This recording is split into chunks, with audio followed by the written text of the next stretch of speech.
Welcome to Tiki Central, Canada. Ever wonder what's in that cool, refreshing drink that you just have to have on that hot summer's day? Me too. Picture a man going on a journey beyond sight and sound.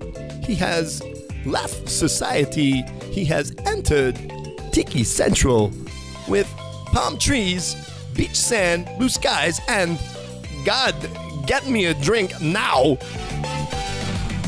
Here are your hosts, Craig and Cam, and their wacky views in drinks, life, and maybe information.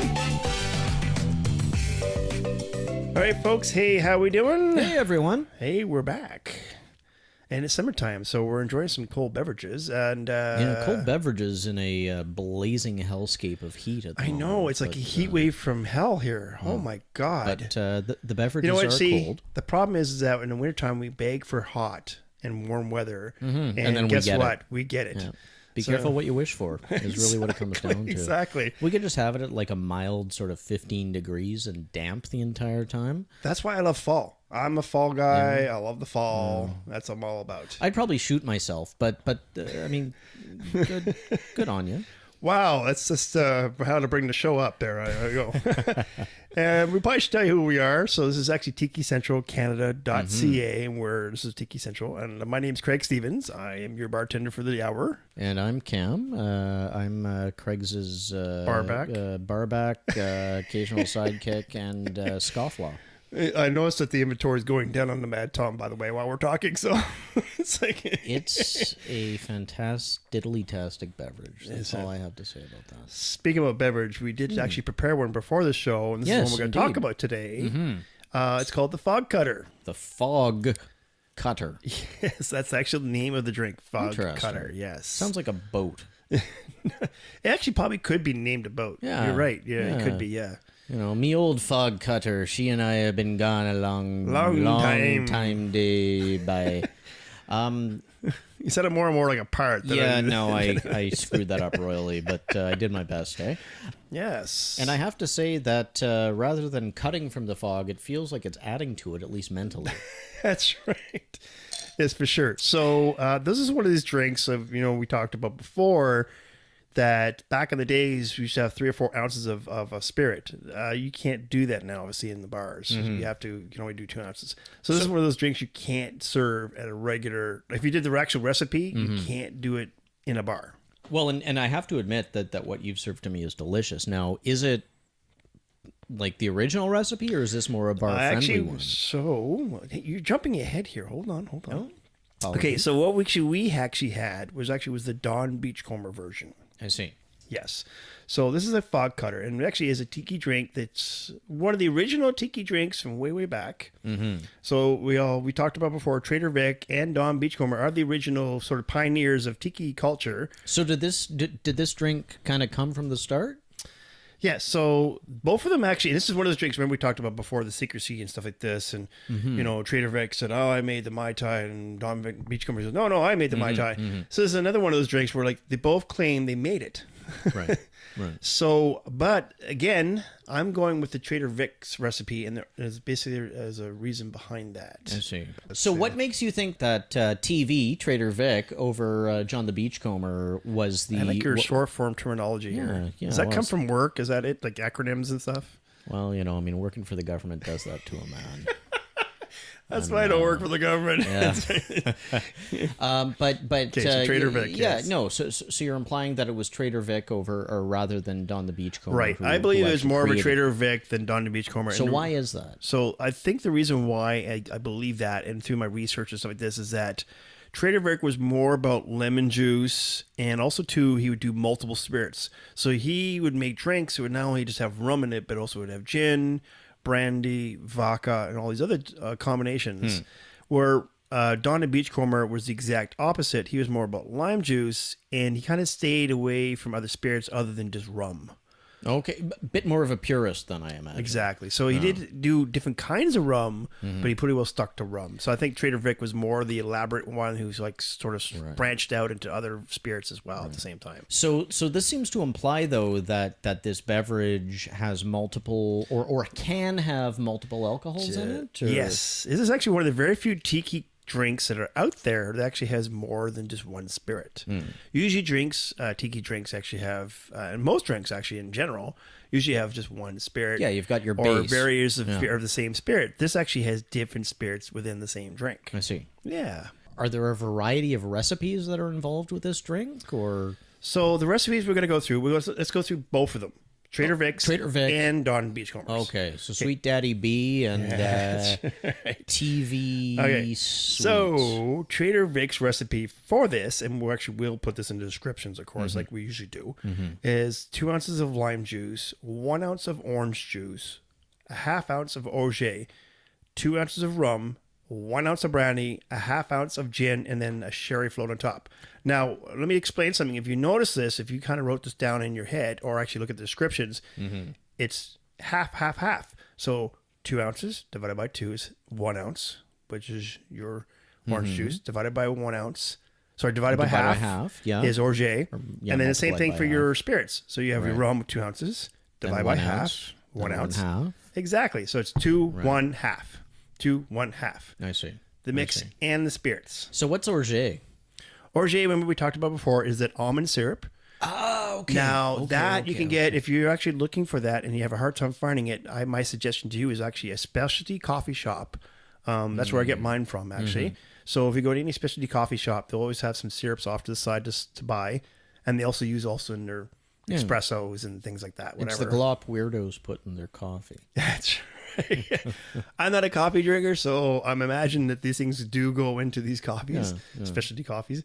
So yeah, you can go to a specialty coffee shop and get orgeat from there. I see. Yeah. Now the Don Beachcomber version, let's try that. And that's actually what we're drinking today. We're drinking the Don Beachcomber version because I actually like it, and I'll explain why.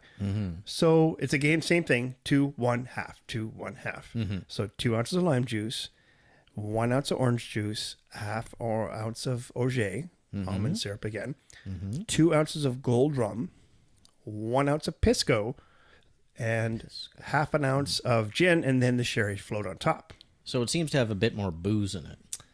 No, it's a same amount of portions, different types of booze. What's Pisco? Pisco. So what on God's green earth is... And that's not after a drunken night Pisco. at the party. Hey, that's not after a drunken night at the party. Hey, the name's I gotta Pisco. piss and go. I gotta piss and go, right? I'm the kind of guy who sticks around until nobody wants him there. It's like Pisco. It's like a mobster movie here, okay? All right, Al Capone. Yeah. Listen, wise guy, I'm going to tell you what the Pisco is all about, okay? You see? Yeah. Pisco. Yes, so Pisco actually is a colorless, or sometimes it might be a yellowish, kind of amberish brandy that's made in the wine-making regions of Peru and Chile.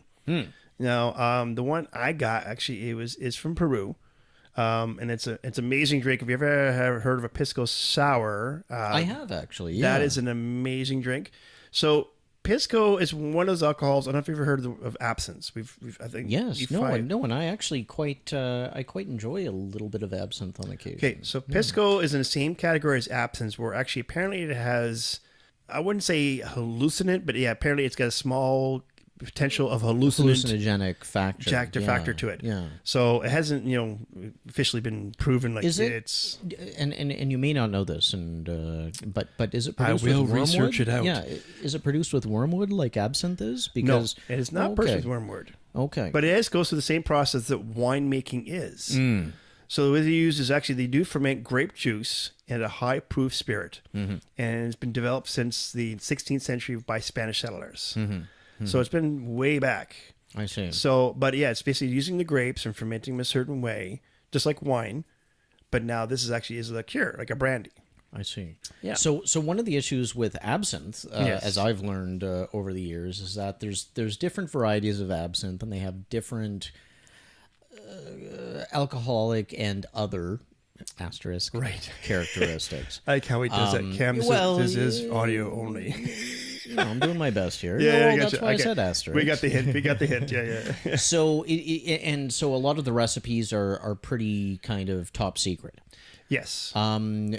So is that the same with Pisco or? So Pisco, yeah, the recipe for Pisco is pretty top secret. Again, it's been around since the 16th century. It's the same thing. That's the reason why a lot of these liqueurs, especially in Europe, there's so much history to it. Example, there's one that I've used before in the past. It's got a 400-year history to it, and it's actually made by French monks. And so they do is they hold the recipe, and because they don't want anyone else to patent it or copy it or duplicate it or in any way. Yeah. Now, I remember we talked about before, it's the same thing as the Tiki culture. Don, the Beachcomber, would not give any of his recipes out. I was Taylor, just about to say, Vic doesn't give any of his recipes out. It's all like secretiveness, and it's like you maybe give it to your best buds, and then they eventually betray you. It's the same thing as this Pisco. Basically, you're enjoying it, but you're not quite sure what you're drinking. Okay. As we were discussing earlier, yes, these are pretty boozy drinks. Correct. As yes, I'm feeling the impact of this one I'm drinking right now. You're starting to kick it in now. Yeah, just just a nudge. You can't serve them today. No. Correct. Okay. So, what's the point of talking about these? Like, so if I go into a pub or like a cocktail bar of some sort, and I want a beverage that tastes like this, I'm not going to be able to get this. No, exactly. So actually, Victor did do once sort of the laws changed. Trader Vic did actually make the drink, and if you actually go to a Trader Vic's now today, there actually is, he kind of renamed it, reduced the alcohol, and renamed it. It's called Simone Fogcutter. I see. So actually what he did is he changed the quantity of the alcohol content. So in other words, the rest of the recipe, the mixer is all the same. Just the alcohol content is dropped. Okay. Yeah. And it's the same drink you're kind of getting, but you're getting less booze. I got you. Yeah. Well, and that's probably because my goodness, are they delicious? Like I'd like to drink more of these, but I'm not sure that would be a safe choice. Quite honestly. Well, that's why it's just like the zombie we talked about in the past, where like they're only, and this is the same way, right? You're only allowed to serve two to a per guest per visit. And actually, he would say back then, if you had two of these, you wouldn't even be able to see the stuff.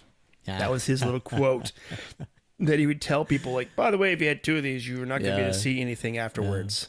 So that's how potent they were. You know what I mean? This one is certainly packing a wallop, but it's raised an interesting question with me because I really do enjoy the flavor of a lot of the drinks you've made. But I'll be honest, I haven't seen a lot of Trader Vic's franchises in Ottawa. Yeah.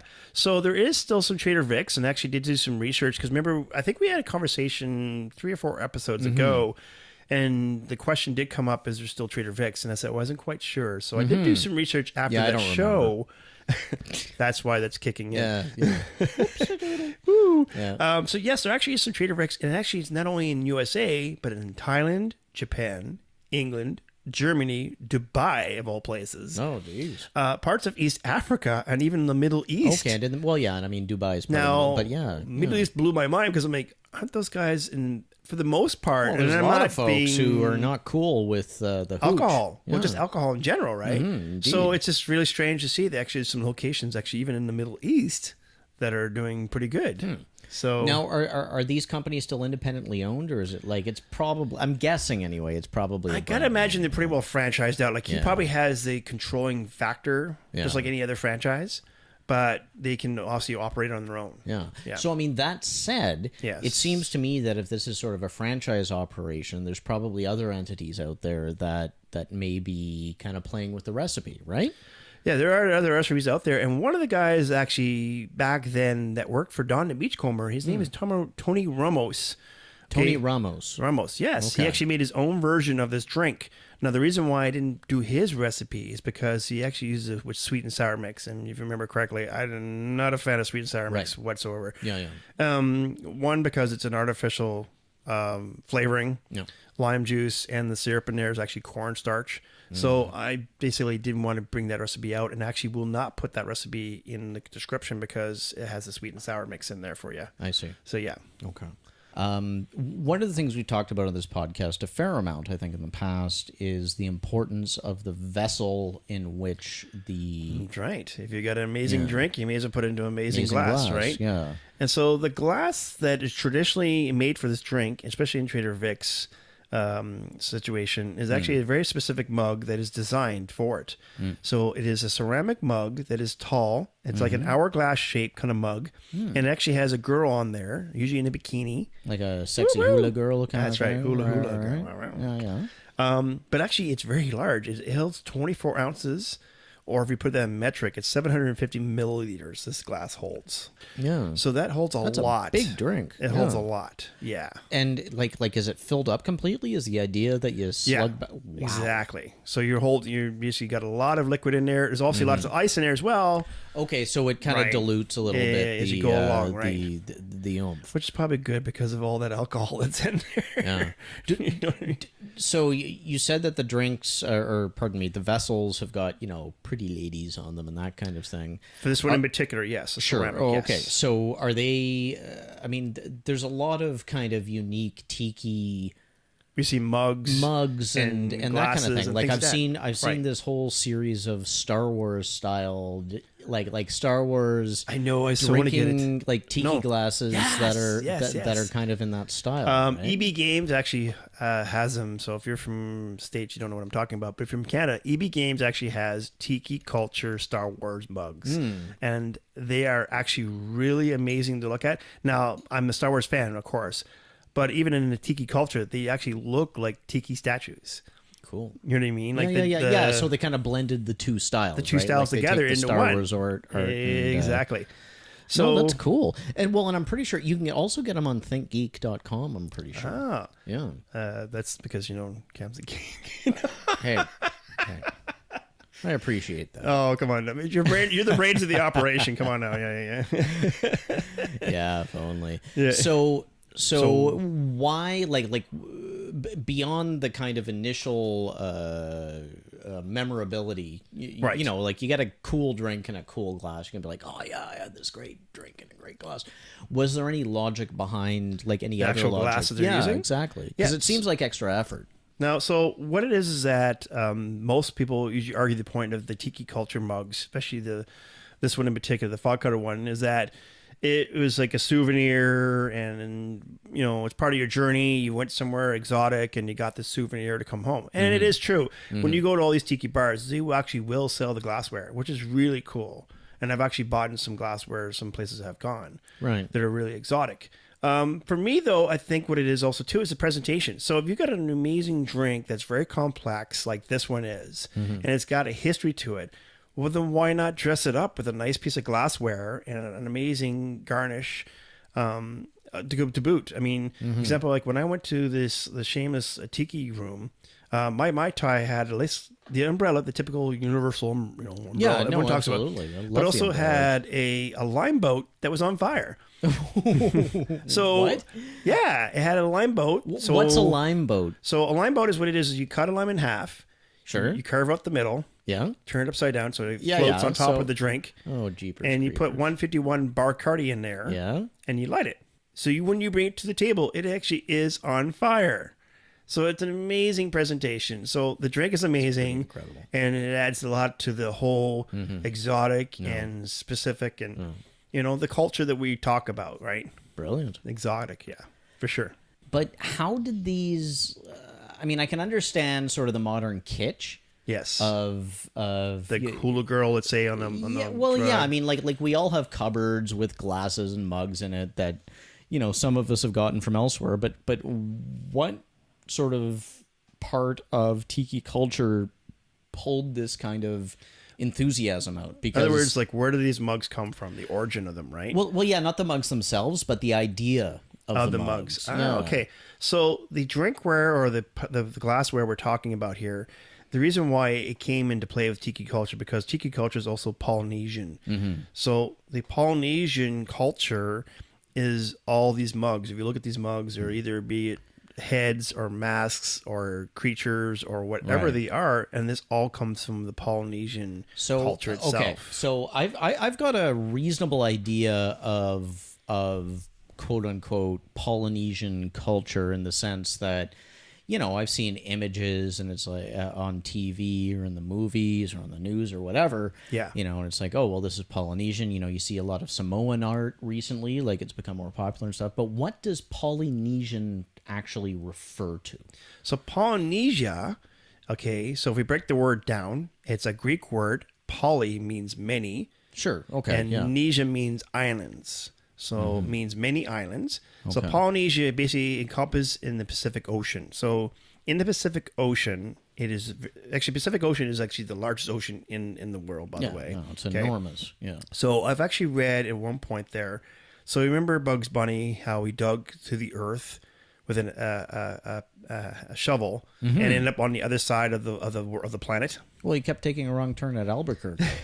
Not the turn, but you know, I mean, digging to the point where it actually went right straight through the core and out to the side. Okay, so like when he digs from like the U.S. to China or something. That's it, yeah. Like that. And that's actually in one of the commercial the cartoons. He actually does that. He digs and he's somewhere in like Tennessee or something. He ends up in China. Right. So if you actually dug a hole, same sort of process in one part of the Pacific Ocean, you can actually end up still in the Pacific Ocean on the other side.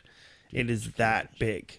It's over 4,000 miles, and there's basically this little triangle that we're going to talk about, which is where the Polynesian culture comes from. I see. Yeah. So the triangle, now, if you look at the apex of the triangle, so the Hawaiian Islands is in the north. Okay. Now, and it's basically... So, you start at the Hawaiian Islands, and then basically you draw a line to New Zealand, which is in the west. Yeah. Okay. And then you go all the way over to Easter Island in the east, which is called Rapa Nui. Okay, which is part of Chile. Well, yeah, and I've actually heard, like Easter Island is one of the most remote places on the planet. Yeah. So you're and I don't know about you, but when I look at a map of the Pacific, they don't really identify a lot of islands, but you've got this massive 4,000 triangular, 4,000 mile per point perimeter. From one point to another point. 4,000 to 4,000 to 4,000 perimeter. Yeah. So, and think about these, like you said, entire civilization in it. And you're actually right. And when I did do some research on this, actually, some of these islands that we're talking about are probably the most exotic, unterritorial islands in the world. Like it hasn't been discovered, or it hasn't been, what's the word I'm looking for? Like untouched. Untouched, basically. Yes, exactly. Yeah. So, and now actually on the Easter Island, it actually does have something that we all know and is very famous for, is the stoneheads. Right. Yeah. Now the stoneheads. Exactly. Okay, yeah. Now the stoneheads have a rumor that basically it's either made by time travelers. I've heard that. Or aliens. And we've heard that as well. Yes. Yeah. So, because they're kind of like, well, how can a human being have possibly made these stoneheads, right? Because if you actually look at the stoneheads, they actually are kind of buried into the ground. So it's almost like, okay, how deep does that actually go? Right? Is there a neck and a body and all that? I like to think about, I have faith in the sheer bloody mindedness of people to do that. And I feel that it was probably done on some level as a dare. Somebody told somebody, yeah, you know what? You're not going to be able to do this. And they said, exactly. And they pulled it off anyway. Watch this. Yeah. I'll show because you. There's things around the world, right, that we've seen. I mean, I've seen, I'm sure you've seen too, where it's kind of, there's no way of explaining how these things are made. Other than, you know, like this suggestion here where it says time traveler or aliens. Well, it's like the pyramids or Stonehenge or whatever. Yeah, and it's like, how do you explain those? Yeah. Or what's that one there, the crop... crop circles. Yeah, how do you explain that one? Yeah. You know what I mean? Like, those are the things like that. You see and you go, it's a possibility. I mostly blame it on drunk Larry. Some guy in a tractor going, watch this. I can tell you. Them. Yeah. I am an artist at work here. No, exactly. But but yeah, no, it's all in good fun, right? Exactly. Did you know? Well, I did not. So Polynesia is one of the only major regions in the Pacific Ocean, and the other regions are Melanesia, Micronesia, of course Polynesia, which we're talking about, and Australia. Australia? Yeah, Australia actually used to be known as Oceania. Yeah, Oceania. I've heard that as well. Yeah. I'm not quite sure why the change from Oceania to Australia. Is this easier on the tongue or something? I don't know. I have to assume it had something to do with like a rebranding of Australia as an island prison for sneak thieves and whatnot from North America. Right, because wasn't it at one point? Well, it was a prison colony. Yeah, so, exactly. Yeah, like they probably went from prison colony. They're like, all right, blokes, we're done with the prison colony. Now we've got to attract tourists. That's right, kangaroos, and that's not a knife. This is a knife. Oi. Oh my God! So many. That just brings back Crocodile Dundee. I guess it's hilarious, man. I feel that we may get Paul Hogan. A note from the Australian Anti-Defamation That's right. League, I think for sure. So okay, all joking aside though, but are there any other interesting facts about this? So the French Polynesia part was forever changed because of nuclear testing, actually, which was began in 1962 by France along the ground. France. Exactly. Yeah. Now they used to do their testing in Algeria. Okay, in North Africa. They gained independence and said, no more for that. We're done. It's funny how that happens, eh? Suddenly you've got your choice to say no nukes here, and you say, yeah, no nukes here. Exactly. Well, we'll just move on to a smaller country then. That's okay. Okay, so the French took advantage of their other colonial holdings. Well, initially, you know what they probably thought was that Polynesia is so far away from everything else. It's like, wow, hey. Well, I was going to know about it. Well, it's a few booms. No one's going to notice, right? Now, they actually built 2 facilities there. And what happened was the next 3 decades, 192 bombs were detonated in these facilities. Nuclear bombs. 192 nuclear bombs were detonated in these facilities. Wow. So the first bomb went from 1966 and went all the way through to 1974, exploding in the atmosphere, which actually created obviously a large amount of radioactivity fallout. So the words, your fish had 3 eyes. And, and you basically obliterated any life on that area of the planet. That's what I was like, how do I get this rash all of a sudden on the side of my body here? I don't understand. So why did it stop? So in 1974, what ended up happening was that a lot of the region in that area was protesting to compel the French to stop doing it.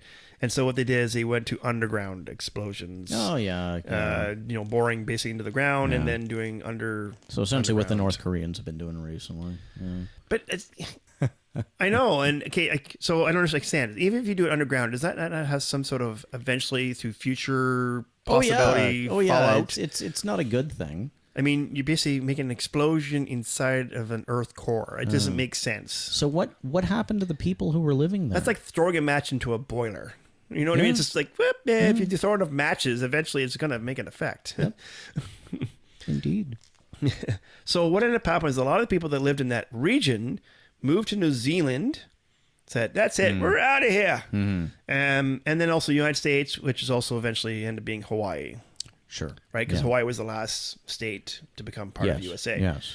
So also, too, you're looking at California, Washington, and Oregon, 2 other places, Oregon. Right. And kind of anti-nuclear sentiment took over. Hey, nuclear weapon sentiment. Do you guys have any sudden booms here? No, okay, well, then we'll stay.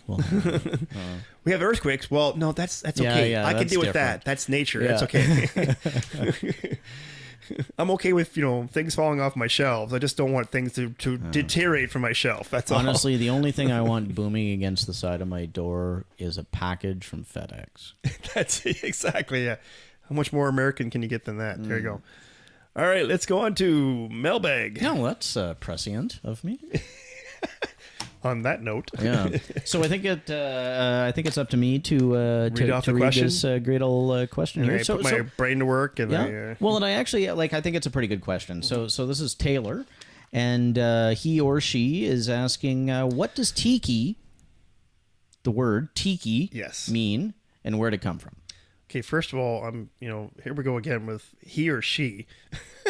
Cameron, just because there is a female Cameron doesn't mean every other name out there has... Craig, it's only a matter of time for your name, so you better get with the program. Female Craig, I don't understand. It's okay. Yet. I just wanted to say him on behalf. If I ever have a child that's female... You're going to name him what? Craig? Her Craig. Just to teach you a lesson. Oh, my God. I feel pity on that kid. My poor future daughter. That's right. She's got no hope whatsoever. Well, nobody likes Craigs. No. I actually, in math class, I kid you not, I have one math class where there's 5 Craigs. Holy smokes! Yeah, and we all sat beside each other, so they actually had to go by last names. Wow, that's actually. So I was known as Stevens. Yeah. So there weren't a lot of Camerons when I grew up. There was one other Cameron in my high school, or pardon me, my elementary school, and then there was one in my high school, but that's it. Yes. But holy God, did we have a lot of Taras and Jennifers in my class? Jennifer seems to be a very, you know what I mean? Like if I had a... Oh yeah, Jennifer and Tara, like when I grew up, those were like the names. Yeah, exactly. I assume it's the same with Katniss. I can name off like 5 Jennifers right now. Yeah. It's insane. Yeah, there's certain names where just like even when we named my son Jacob, we went with we were like, okay, well, we want a name that's unique, and well, it's not exactly unique. No, but it's religious in some ways, yeah. But also too, it's like it sounds so silly because we were both in sports at the time. We also like, well, let's get a name we can yell out for sports. Oh, like Jake, go Jake, Jacob, Jake. Yeah. So that's how that name came to be. Oh, that's cool. So the word Tiki actually comes from Maori language. Now, the Tiki is the name of the first man in the Maori mythology. So in other words, what he is in the Polynesian world, he actually is like Adam of the Eve. The Adam and the Eve. Oh, Adam to Eve. Okay, yeah. So he's like the Adam of the Adam and Eve process. It's the first man, right? So from that, basically, what it referred to also too was a human statue carved out of wood that would traditionally be placed to mark a boundary of a sacred area. Oh, so other words, religious area. So yeah, there's definitely a spiritual component. Started off as sort of a mythological individual, but they then became the name of sort of a totem that would mark the boundary between the spiritual world and the real regular world. Yeah. Now, I think you were saying something that to me before in a conversation that you said the same sort of thing in Asia. Yeah, no, absolutely. Actually, in a couple of areas where I was living, care to elaborate on it? Yeah, no, absolutely. So Cam is Craig now, and Cam is Craig now. so in one place I was living, you would know that you were entering an area of spiritual importance, I guess would be the right way to say it. Okay. Or at least that's how I interpreted it, and I hope I'm not offending anybody, but this was just my understanding at the time. But it would largely be marked off. You would have kind of a wooden frame you would go under, like almost like a door frame, but freestanding. Okay. But it would also have paper or white cloth hangings dangling from it, and that was symbolic of a transition between the real world, the normal everyday human world and the spiritual world. Oh, okay. Very cool. And then also I was living in another place where historically the color of people's roofs were incredibly important. And only certain people or certain types of structure would be allowed to use certain colors.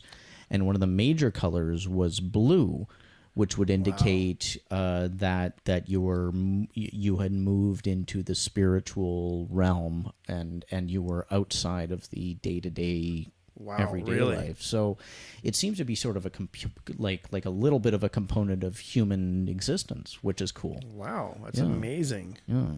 So blue roof. So is that sort of the same sequence as Pizza Hut has its red roof? Well, actually, I mean, back in the day, so in certain areas of Asia, if you painted your roof red and you weren't part of royalty, you better have a pretty stretchable neck. Yeah, exactly. I'll just leave it at that. That's amazing. Wow. Yeah. So did you when you were there, did you realize this right away? Or were you kind of like a regular tourist and kind of naive to it? Well, I was lucky. So I had a tour guide at the time, and they were able to explain it. And so it was something that I got to understand as I was passing through these areas for the most part. Okay. And it, I mean, I'll be honest, like it added a little extra kind of flair to what I was doing. Well, it's kind of cool because then it gives that place more an exotic feature, right? Well, like, and more meaningful and more memorable. Yeah. You know? Because Asia has a huge history. Yes. Right? Well, it's amazing. And it made me more aware of the importance of the structures to the people who lived there, lived around it and that type of thing. So it's sort of like, Like in the West, for example, like you get churches, right? Yeah. And like even old-timey, like medieval churches, like they're incredibly impressive structures. And the first time I walked into a medieval church, regardless of whether I had grown up in that tradition or not, I would have been blown away. Yeah. But the sort of holiness and importance of it is emphasized by the various religious symbols you get in a place like that, but they're only religious symbols to those who know what they mean. Exactly. And so I was really lucky and very humbled and happy to have learned a little bit about, or had been given the information prior to entering these other holy areas of other cultures. Yeah. To be able to appreciate them in that sense. Very cool. Very cool. And that's the same thing, imagine in a situation when we were talking about this Polynesian and the Tiki and the human statue, is to these people, especially like example, like I've seen in my research, like in Hawaii and things like this, these statues are markers of sacred areas, and that, you know, you should be aware that these are holy grounds. So it is a significance, you know what I mean? It's not just like, you know, I know in the North American community, we look at it as part of like this whole Tiki culture, like the bar and the whole atmosphere of it all. Well, yeah, and they're almost mascots or something like that. Right, they're almost like, but it's important for them, it's them, that they actually do have historical importance to them in some sort of fashion, right? So it's pretty cool. So that was, that was my little research on that. So it was pretty cool to understand that one. And that's exactly how Tiki culture started. Right on, buddy. Back then. So that is our show. I hope that we got some information out there. Yeah. No, it's been a chatty one. I think it's been good. Yeah. It was lots of information, checking back and forth. And of course, Cam has tons of questions for me always. And, you know, if I don't have the answer, I do research it out. So let's tell everybody about who we are, what we're all about. So we are www.tikicentralcanada.ca. And that's all one word, just for those who aren't clear on this yet. That's right. There's no hyphenations or spaces in there because, you know, that's the way it works. Every second letter capitalized. It makes no difference to the internet. That's right. You know what's funny? Because, like, I'll type my email address and I'll put a capital on it. And Norma's like, well, that has a capital. I'm like, it doesn't matter. It's not case sensitive. The password is, but not the email address. Okay. You can do whatever you want to that. It still ain't right, man. It's still not right. Yeah, I know. Anyway, so that is our website. On there, you will see me and Cam, and also, of course, our bio and what we're all about. And also, too, there's links on there for iTunes and Google Play, which are really cool because you click on that. What it does is subscribe you to our podcast. So when we have a new podcast coming out, then you guys will be notified. Say, hey, guess what? We got a new show out. It's pretty cool. And on top of that, there's also streaming for all of our podcast episodes on there. And then a spot for any questions or comments you might have, because, you know, we always like listening to our listeners and hearing what they want to talk about. For sure. And it actually brings up what it ends up for me anyways. It makes me research it out and then puts it onto the new episodes. So we always are trying to evolve the show more and more. Without question, yeah. Make it new and improved every time we can. So hoping that everyone's enjoying what we do. And please do leave any comments if there's something that you liked or didn't like. It'd be great to hear. And I think we got to go and make some fog cutters. I know I'm on round 1 and maybe round 2 is ready on the way. So I'm looking to get nicely cut. So thick that you can't even see it. There we go. All right, folks, I think we need to go, and we'll talk to you later. We'll see you next time for sure. Have a great night, guys. All right, take it easy. Peace. Well, I don't know about you, but I got informed. Guys, hey, guys, where's my drink?